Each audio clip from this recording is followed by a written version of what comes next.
प्रबुद्ध समाज सेवी जस सिंह अन्ना जी पधारे हुए हैं। आपसे मेरा आग्रह है कि आए और अपने सुदीर्घ समाज जीवन के अनुभव हम सबके साथ बांटें, अपने संघर्षों की कथा भी कुछ सुनाएं और अनुज जी का जो कार्यक्रम है उस संदर्भ में भी अपनी भावनाएं व्यक्त करें।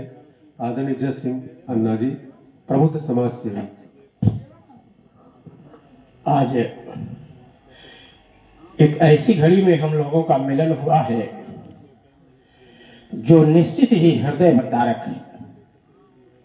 एक देश का पीसीएस अधिकारी जिसके ऊपर पूरा देश का कंधा होता है, भार होता है, आज वो हम लोगों के बीच में ब्रह्मलीन हो गए। एक युवा बच्चा जिसके ऊपर पूरे देश का भार संभाला जाता है, जिले का भार संभाला जाता है, जिसको देश की समस्याओं का अंबार संभालने के लिए जगह जगह ड्यूटी दी जाती है, वो कोरोना संकट काल में हम लोगों के बीच से गुजरकर ईश्वर श्रीधाम में स्थान बनाना उचित समझे और आज श्रीधाम में अपना स्थान बनाए हैं। आज जो मिठाई हमने खाया वो मिठाई श्रीधाम की है। श्रीधाम में उचित स्थान पाने पर आज जो मिठाई मिलती है वो श्रीधाम की मिठाई होती है। यह जन्म का तीसरा चरण है। पहला चरण मां के पेट में होता है, मां के गर्भ में होता है। 9 महीना बच्चा मां के गर्भ में ही रहता है, उसमें पलता है, पोसता है, उसी में खेलता है, उसी में क्रीड़ा स्थल बनाता है, उसी में बोलता है, उसी में भविष्य बनाता है। उस बच्चे को नहीं पता है कि और कोई दुनिया में हमें जाना होगा। और जब ईश्वर ने सबका समय निर्धारित किया है और 9 महीने बाद जब गर्भ से बाहर निकलता है तो 31 दूसरी दुनिया में प्रवेश करता है। दूसरी दुनिया सांसारिक माया की है, पृथ्वी की है, इसमें करो मरो बनाओ। तीसरी दुनिया श्रीधाम की है, भगवान के श्री चरणों में स्थान मिलता है। कब किसको कहां मिलेगा वो श्रीधाम में ही भगवान सुनिश्चित करते हैं। सारे देवता मिलकर इस भाग्य को बनाते हैं। किसी को जब जल्दी बुलाना होता है, किसी को वृद्धावस्था में बुलाना होता है, किसी को जन्म होते ही बुला लेते हैं अचानक, तो वो उनका बगिया है। और ये पृथ्वी भी किसी की पुत्र पुत्री है। आकाशगंगा की पुत्र पुत्री है। आकाशगंगा भी किसी की पुत्र पुत्री है। ब्रह्मांड की पुत्र पुत्री है। ब्रह्मांड भी किसी का पुत्र पुत्री है। अंतरिक्ष की पुत्र पुत्री है। यानी हजारों सूर्य हैं यहां और अपने अपने सब बाल बच्चों को पोस रहे हैं। पृथ्वी भी एक मां है, इसीलिए पृथ्वी को मां कहा जाता है। तो सबका अवधि निर्धारित है। आज आत्मा जो होती है वो अजर अमर होती है, ये कभी नहीं मरती। अगर आत्मा मर गई होती तो आज योगेंद्र सिंह जी अपने पुत्र को याद नहीं करते। उस ब्रह्मलीन पुत्र को याद करने के लिए आज इस संकट की घड़ी में आप सबको बुलाए। कभी कभी हम लोग दूसरे पे डांट कर देते हैं, फलनवा बड़ा अधर्मी था इसलिए फलनवा की यहां यह घटना घट गई। हम लोगों की वाणी में आ जाता है अगल बगल पटीदार की दुश्मनी में। लेकिन मैं इसी योगेंद्र सिंह की बात कहना चाहता हूं कि मैं ये टोपी निकाल लेता हूं तो मुझे फिरफंड टहलूं, कोई पहचानता नहीं है कि कौन आदमी है। अभी भैया देखो चाय बांट रहे हैं, अभी मैं साइकिल से आ रहा था लेकिन पहचान नहीं पाई ये कौन है। हमारे जेब में अठन्नी नहीं रहता, 50 पैसे भी नहीं रहते। कभी कभी 2-4 रुपए रख लेता हूं साइकिल पंचर के लिए। 100 किलोमीटर 150 किलोमीटर रोज यात्रा करता हूं प्रतिदिन। अब हमारे पास नहीं है भाई, कछुआ के पास घोड़ा की टांग नहीं है तो कछुआ घोड़े की टांग कहां पा जाए। हमारा बच्चा हाई स्कूल में पढ़ रहा था, कक्षा 8 पास किया था यहां से वीरगंज से। इसके बाद मैं दौड़ने लगा कि एडमिशन कहाँ लूं, पैसे कहाँ करूं। इंग्लिश मीडियम में बच्चा पढ़ने में बड़ा तेज था, बहुत तेज था। कक्षा 2 में था तभी कक्षा 10 की गणित लगाता था। हमारा ही बच्चा कक्षा 2 में था तो कक्षा 10 की गणित मैंने अपने हाथ से लगवाया है और लगा लिया है। अब हमारे पास पैसे नहीं तो मैं ले कहां जाऊं बच्चे को। तो एक मछली शहर में विद्यालय है इंग्लिश मीडियम, एक मड़ियाहू में विद्यालय है और जौनपुर में। तो इन सब विद्यालयों में पैसा लगता है, लेकिन मछली शहर मड़ियाहू में मैं तलाशना शुरू किया कि यहीं कर दूं, बच्चा आ जाएगा घर, नहीं जौनपुर में मैं कमरा लेके रहूंगा। तो कहीं किसी से चर्चा किया तो फला व्यक्ति ने बताया। विद्यालय में जब गया तो बोले कि फला विद्यालय में हमारे मछली शहर में इतनी फीस है, मड़ियाहू में इतनी फीस है। मेरे तो होश उड़ गए कि मेरे तो अठन्नी नहीं है, मैं इतना फीसिया कहां दूंगा। तो किसी ने हमसे बताया कि योगेंद्र सिंह समाज सेवी है, उनसे अगर आप मिलते तो आपका काम हो जाता कुछ। तो हम कहे भैया कौन गांव में है? अरे मां साइकिल तो बिना रतिया दौड़ा था। तो बताए पौहा गांव है। तो हम खोजत पौहा हो दर से खोजते खोजते इनके घर में पहुंच गया। यहीं पे योगेंद्र सिंह जी से मुझसे मुलाकात हो गई, इनका चरण स्पर्श किया। मैंने कहा हमारे पास पैसे नहीं है, हमारा बच्चा पढ़ नहीं पाएगा, कहीं क्या चाहते हैं? हमने कहा कि मड़ियाहू कि सेंट जेवियर्स कॉलेज में एडमिशन लेना चाहता हूं, अगर कुछ है आप योगदान दे देते तो मेरा बच्चा पढ़ लेता, अन्यथा हिंदी मीडियम में पढ़ाना पड़ेगा, वहीं है गांव देश के अगल बगल। योगेंद्र सिंह ने कहा कि जाओ उस कॉलेज में मेरा नाम बता देना, कह देना ये बच्चा उन्हीं का है।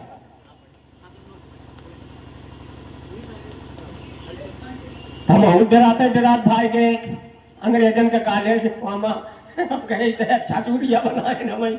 अब जाए चली, अब वो काम है यही है। और जैसे ही मैं गेट पे पहुंचा बताया कि योगेंद्र सिंह ने मुझे भेजा है पोहा गांव सभा से और हम बच्चे का एडमिशन लेने आ रहे हैं। प्रिंसिपल और अध्यक्ष दोनों दौड़ते हुए मेरे पास आए और अपने बेंच पर ले गए, वीवीआईपी चाय पिलाए, नाश्ता कराए। इसके बाद कहा कि जो इच्छा हो वो आप फीस दे देना।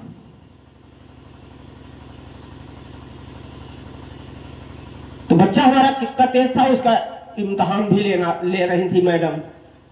तो कहे ये पढ़ने उड़ने में तेज है। तो हमने कहा कि आप एक किताब ले लीजिए, जो प्रिंसिपल थी और अध्यक्ष, आप तेजी से पढ़िए और इस बच्चे को भी वही किताब दे दीजिए, ये भी तेजी स्पीड से पढ़िए, देखता हूं कौन दोनों में तेज है। मेरा बच्चा इतना तेज पढ़ा कि वो फेल हो गई इंग्लिश की किताब। तुरंत एडमिशन हो गया और हम आपको क्या बताएं कि आधी फीस से भी कम मैं फीस देता था, 50% नहीं 40%। इंटर में 24,000 फीस थी, मैं 10,000 दिया था। 24,000 में 10,000 दिया था। तो इस तरह से योगेंद्र सिंह ने समाज सेवा किया है। हर आदमी अपने मुख से अपनी बखान नहीं करता है, लेकिन देखिए तो ये आत्मा जो है अजर अमर है। घटनाएं किसी के यहां घट सकती हैं, हम आप एक अपवाद हैं। कोई भी व्यक्ति व्यंग्यात्मक टिप्पणी नहीं बोले, क्योंकि जन्म और मृत्यु ईश्वर की देन है। अभिमन्यु रणभूमि में कूद गए, सारे देवता बचाने की राह पे तक चल पड़े कि किसी तरह अभिमन्यु को बचा लो। अर्जुन रणभूमि में मारा जाए ठीक है, लेकिन अभिमन्यु को बचाने के लिए सारे देवताओं ने कोर कमर रगड़ी ली थी। लेकिन शंकर जी हंस रहे थे, मुस्कुरा रहे थे, क्योंकि उसका पोथी देखे तो उसका इतने बजे मृत्यु लिखा था। तो जब अभिमन्यु नहीं बच पाया तो आपका बच्चा क्या बचेगा? भारतीय हैं, अच्छे हिंदुस्तानी हैं, एक दूसरे के प्रति संकल्पित हैं, एक दूसरे के दुख दर्द में भाग लेते हैं।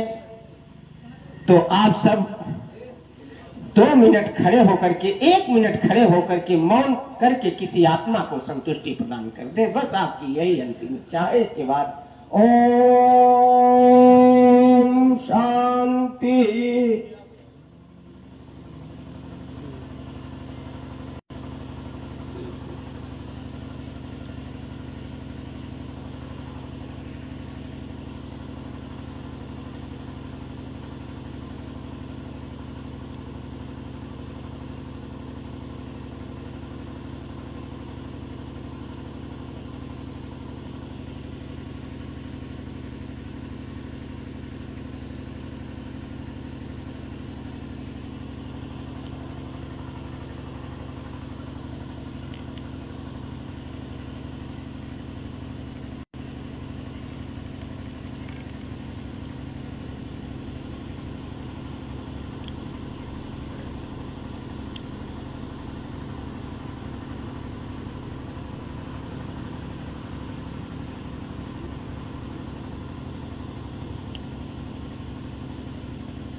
ओम शांति।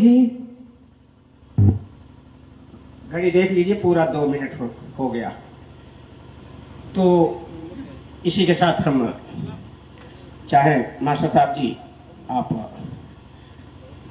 माइक ले प्लीज। अब दरअसल हम अपने में अब क्या प्रकाश डालें।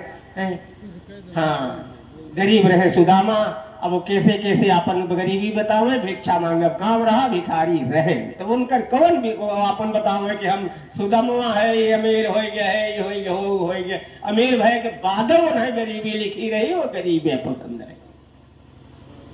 है कि नहीं है। अंत में 3 दिन में कुल लौटा दे गए नहीं कुल हमें वो है हमारा जो रस्तों में वही सही बा। तो हमारू साइकिलिए सही बा मिलत है तो रोज। अब देखिए, एक दिन मैं सवेली चला गया। पंडित भोलानाथ त्रिपाठी जी हैं, तो भोलानाथ मिश्रा जी हैं ब्राह्मण महासभा के अध्यक्ष। मेरा घर घाटमपुर मीरगंज है, बारीगांव पुलिसवा बारीगांव मीरगंज रोड पे घाटमपुर है। मैंने बहुत वीआईपी सड़क अपने लिए बनवाया है। वो कोई नहीं जानता था कि प्रधानमंत्री बैच 3 आने वाली है, और मैंने उसमें 3 सड़क 6 सड़क लिखा था, 3 सड़क मिल गई। बड़ा आंदोलन किया था, बड़ी लाठी खाया था, 50 लाठी खाया था। हाँ, 58 लोगों के ऊपर मुकदमा हुआ था। तो हमारे यहाँ का वीआईपी सड़क है। तो भोला जी बुलाए हमको कि ब्राह्मण प्रथम निमंत्रण सिंह साहब आपको दे रहा हूं। तो हमने कहा कि देखा ब्राह्मण हमें फंसाए ना, प्रथम निमंत्रण के हुआ हो के दे जा रहा था, हमें फंसाए ठाकुरे के। तो वो परशुराम जी की मूर्ति स्थापित होना था। मैं साइकिल से चल दिया, 11 बजे उनके यहाँ पहुंचा। तब तक गोपालपुर पाठक के यहाँ सिनेमा हेलो आ गया। हमको तिलक में चलना है, जल्दी आप चलिए, अन्यथा हम बिना तिलक नहीं जाएंगे। हम कहे भैया तिलक जाता है, हमें भी समझने हैं। नहीं तिलक नहीं जाएंगे, ये गाड़ी कहाँ। हम कहे सुजानगंज, वो कहे हम सुजानगंज भेज रहे हैं। हमने कहा भैया गाड़ी मत भेजिए, आप पहुंचिए, हम वहां पहुंचेंगे। 12:30 बजे मैं चल दिया साइकिलिए से सुजानगंज, वहां बदलापुर, सुजानगंज से बदलापुर। उनके यहाँ तिलक किया। तिलक करने के बाद एक खान पान हो गया। तो मैं उस साइकिलिया से फिर अपना तेजी बाजार होते हुए अपने मछली शहर पहुंच गया। 6:30 बजे मछली शहर पहुंच गया। लेकिन सामाजिक कार्यों की जहां तक बात है, तो 2014 से मैं आंदोलन कर रहा हूं। अब आंदोलन हम कहां से लिया। 14 वर्ष में केवल बिस्तर पे लेटा था, बीमार था, मानसिक तौर पे डिस्टर्ब था। ऐसी बीमारी नहीं थी, लेकिन मानसिक तौर पे डिस्टर्ब था। कैसे डिस्टर्ब था कि मैं पीपल के पेड़ पर, राजनीति का पेड़ जो है, सबसे टुनई पे बैठ गया, उसी पे किसी ने हिला दिया, मैं गिर गया। जैसे बानर चढ़ जाते ना राजनीति की, मैं उस टुनई पे चढ़ गया। अब वो राजनीति में नहीं बताऊंगा मैं कहां रहता था, कौन था, क्या करता था। और जिसने पेड़ लगाया था धीरे फिरा लिया, मैं गिर गया नीचे। और 12-14 वर्ष तक मैं बिस्तर पे लेटा रहा। 2014 में हमारी पत्नी बैंक जाती है, बैंक में घुस नहीं पाती। मीरगंज में 500-500 की लाइन थी। किसी भी तरह से कोशिश की, लेकिन हमारी पत्नी बैंक में घुस नहीं पाई। उसको खाता खुलवाना था, आधार कार्ड और बनवाना था कुछ है। तो आए हमसे कहीं, अब कहा कहीं, अब हम बताए थे तो महिलाएं रिसियाई लगी हैं, तो हम सब रिसियाई लगे। कहीं भावनियाएं फुटाई जाए, ई देश से क्यों न बियाह करें।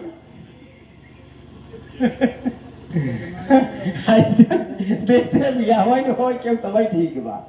तो हम कहे अभी बड़ी समस्या है भाई, हमारे देश में बियाह हो। दूसरे दिन मैं भी चला गया उस बैंक में। हम कहे उससे बड़ी समस्या आएगी। समस्या अंदाज बस, मैंने कभी इलाहाबाद यूनिवर्सिटी का छात्र रहा, सुना था कि रामाधीन सिंह, अनुग्रह नारायण सिंह 21 दिन आमरण अनशन किए थे।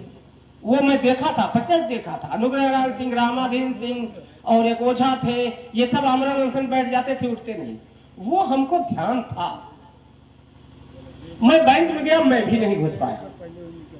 समझा के उन्होंने तरह से गए एक बाद मैनेजर जो था दक्षिण भारत का था, उसको हड़का के आया कि तुम्हारे बैंक में मैं आंदोलन करूंगा। यही मेरा प्रारंभिक और आवेशित जीवन है। इसके बाद मैं उस बैंक के लिए, विजय बहादुर सिंह एसडीएम थे, मैं उनके यहां आमरण अनशन की धमकी दे के आया, थानेदार को दिया, भगा दिया, कहा कि जाइए एसडीएम से मिलिए। यूनियन बैंक के 102 ब्रांचों के खिलाफ मैं आमरण अनशन किया। पहले तो मीरगंज के खिलाफ किया। जब आमरण अनशन हमको आई, पुलिस उठा ले गई, और पुलिस के बाद फिर तमाम अधिकारी भी आ गए यूनियन बैंक में देखने क्या बात है। जब अधिकारी आए तो एक मनोबल बढ़ गया कि हमारे आंदोलन से अधिकारी आना शुरू हो गए। और थाने में मैं बैठा था, फिर संजा कहे अब अपने पूरा बिस्तर उठाए चल दिया। हम कहे पुलिसन से भाग के बोल ले, नया नया आदमी आंदोलन का। इसके बाद फिर मैं ये प्रक्रिया शुरू कर दिया। 1.5 साल तक मैं लगातार संघर्ष करता रहा।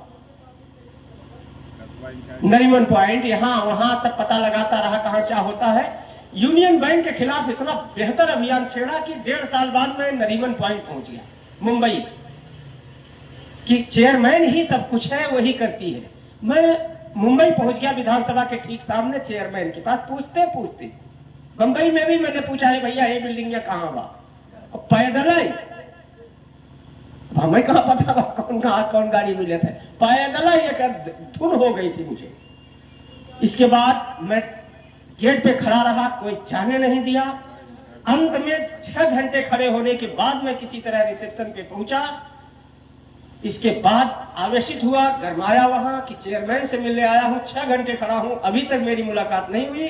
तो चेयरमैन मिली, फिर पूरा बताया विस्तृत, फिर पूरा खोला उसने, पूरा जौनपुर खोल लिया, जितनी बैंकें थी जौनपुर की खोल लिया। खोलने के बाद फिर उसने एक एक आदेश देने लगी। बैंक मित्र नामक संस्था का जन्म हुआ। बोली 1 महीने बाद हम आपको बदल देंगे पूरी व्यवस्था। इसके बाद मैं रेल आंदोलन किया, रेलवे का चरम पे पहुंचाया, चिकित्सा आंदोलन किया, रोड आंदोलन किया, और बहुत से आंदोलन के बाद आज इस स्तर पर पहुंचा हूं। जो काम में मैं झुकता हूं वो काम ले लेता। ऐसे अब हमारा यही जीवन परिचय है। मैं योगेश अनुज की स्मृति जो मना रहे हैं, छात्राओं को पुरस्कृत कर रहे हैं, ये छात्राओं